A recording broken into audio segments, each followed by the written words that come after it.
হ্যাঁ, শিরোনামটা আপনি একদম ঠিকই পড়েছেন। ইসরায়েলের সেনাবাহিনী এখন ক্লান্ত। এই খবর প্রথম বেরিয়েছে নিউ ইয়র্ক টাইমসে। এরপর ইসরায়েলের নিজের কিছু পত্রিকাও একই তথ্য প্রকাশ করেছে। যদিও ব্যাপারটা অনেকটাই চাপা দেওয়ার চেষ্টা হয়েছে, তবুও মাঠের বাস্তবতা আর চাপা থাকেনি। ইসরায়েলি সেনারা নিজেরাই বলছে, ভাই আর পারছি না, এবার আমাদের থামতে হবে।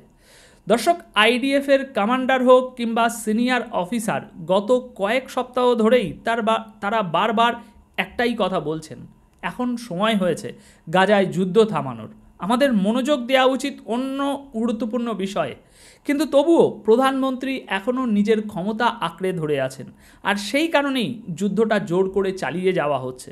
তাই এটা আর শুধু যুদ্ধ নয়, এটা এক প্রকার নিছক গণহত্যা। এখন এই পরিস্থিতিতে বিভিন্ন রিপোর্টে বলা হচ্ছে, গাজায় যারা যুদ্ধ করছে, যারা এই নির্মমতা চালিয়ে যাচ্ছে, সেই ইসরায়েলি সেনারাই এখন মুখ খুলেছে। তারা বলছে, এত মানুষ মেরেছি, এত রক্ত ঝরিয়েছি, আর সহ্য হচ্ছে না, এবার আমাদের বিশ্রাম দরকার। এদিকে মাইক্রোসফটের বিরুদ্ধে এখন একটা বড় অভিযোগ উঠেছে, বরং বলা ভালো এটা এখন প্রমাণিত যে মাইক্রোসফট ইসরায়েলকে তার সব ধরনের অ্যাক্সেস দিয়ে দিয়েছিল। এখন আমাদের যারা গ্রামগঞ্জে বসে এই ভিডিও দেখছেন, তাদের জন্য ব্যাপারটা একটু সহজ করে বোঝানোর চেষ্টা করি। ধরুন, আপনি যে মোবাইলটা ব্যবহার করছেন, যাতে এই ভিডিওটা দেখছেন, সেখানে তো অনেক রকম অ্যাপ থাকে, ঠিক তো? আর যখনই আপনি একটা নতুন অ্যাপ ইনস্টল করেন, তখন সেটা আপনাকে বলে ক্যামেরার পারমিশন দিন, মাইক্রোফোনের পারমিশন দিন, গ্যালারির পারমিশন দিন, লোকেশানের পারমিশন দিন। আমরাও না ভেবেচিন্তে ফাটাফাট তাড়াতাড়ি করে ওকে করে সব দিয়ে দিই, তাই না? এখন এর মানে কি দাঁড়ালো? আপনি যে অ্যাপটা ডাউনলোড করলেন, সেটা এখন আপনার মোবাইলের সব কিছু অ্যাক্সেস পেয়ে গেল, একেবারে পুরোটা। এখন ধরুন, সেই কোম্পানিটা যদি অন্য কোনো কোম্পানি বা কোনো দেশকে বলে, হ্যাঁ, আমরা তোমাদের এই ডেটা বিক্রি করছি, এর মাধ্যমে তোমরা লাখ লাখ মানুষের ক্যামেরা, মোবাইল লোকেশান হ্যাক করতে পারবে, চেক করতে পারবে, তাদের উপরে নজর রাখতে পারবে, তাহলে তো ব্যাপারটা ভয়ঙ্কর, তাই না?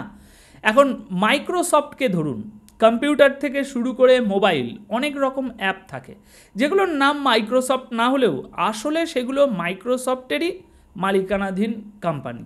আর এখানেই মাইক্রোসফটের বিরুদ্ধে অভিযোগ উঠেছে, গাজার ভিতরে যে মানুষের অবস্থান আর কথাবার্তা ফাঁস হয়েছে, তার পুরো অ্যাক্সেস ইসরায়েলকে মাইক্রোসফটই দিয়েছে। আর এখন নিজেদের দায় এড়াতে মাইক্রোসফটের পক্ষ থেকে একটা বিবৃতি দেওয়া হয়েছে, যেখানে বলা হয়েছে, ইসরায়েল আমাদের ক্লাউড, আমাদের অ্যাপ, আমাদের টুলস যেভাবে ব্যবহার করেছে, সেটা খতিয়ে দেখা দরকার। মানে এখন মাইক্রোসফট নিজের পিঠ বাঁচানোর চেষ্টা করছে, বলছে, আমরা তো কোনো অ্যাক্সেস দেইনি, ইসরায়েল আমাদের এই সফটওয়্যার কোথায় ব্যবহার করেছে, কিভাবে করেছে, এটার তদন্ত এখন হওয়া উচিত। ওদিকে দেরিতে হলেও এখন একটা করে বড় বড় কোম্পানি যারা ইসরায়েলের পাশে দাঁড়িয়েছিল, প্রায় ডুবু অবস্থায়। যেমন আপনার স্ক্রিনে এখন আপনি যে ডেটা দেখছেন, সেটা স্টারবাকস এখন মালয়েশিয়ায় ভয়ানকভাবে ক্ষতির মুখে পড়েছে।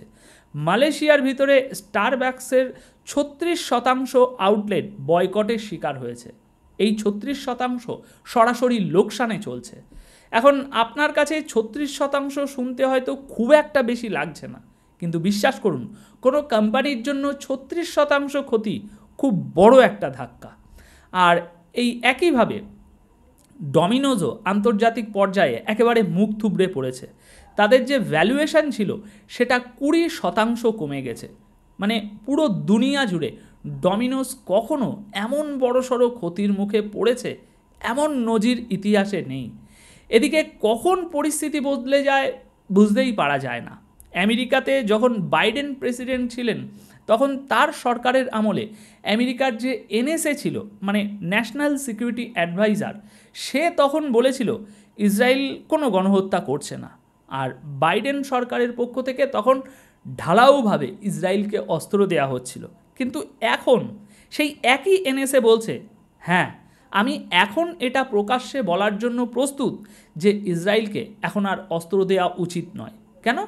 কারণ গাজায় ইসরায়েল যা করছে তা একদমই নাকি ঠিক নয়। এদিকে একটি সার্ভে অনুযায়ী আমেরিকার 60% মানুষ মনে করেন আমাদের আমেরিকান সরকার ইসরায়েলকে এতটা সাহায্য করা ঠিক না।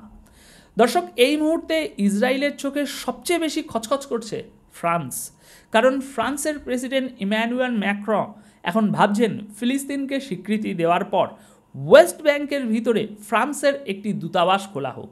দেখুন, এটা এটা এটা একটা বিশাল বিশাল ব্যাপার, আর এর জন্য আমেরিকা আর ইসরায়েল ফ্রান্সের দিকে কঠিন প্রতিক্রিয়া দেখাবে, এটা আমি আগে থেকেই আপনাকে বলে দিচ্ছি।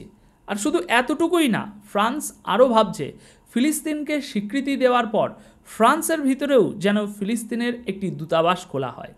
দর্শক, পরবর্তী যে খবরটি আসছে এটা আমি আগেও আপনাদের বলেছি, বরং দেখিয়েও দিয়েছি যে ইসরায়েল ইয়েমেনে খুব ভয়ঙ্কর হামলা চালিয়েছে, মানে হুতিদের টার্গেট করা হয়েছে, এবং এখন ইসরায়েল ঘোষণা দিয়েছে তারা হুতিদের শীর্ষ 15 জন নেতাকে হত্যা করেছে।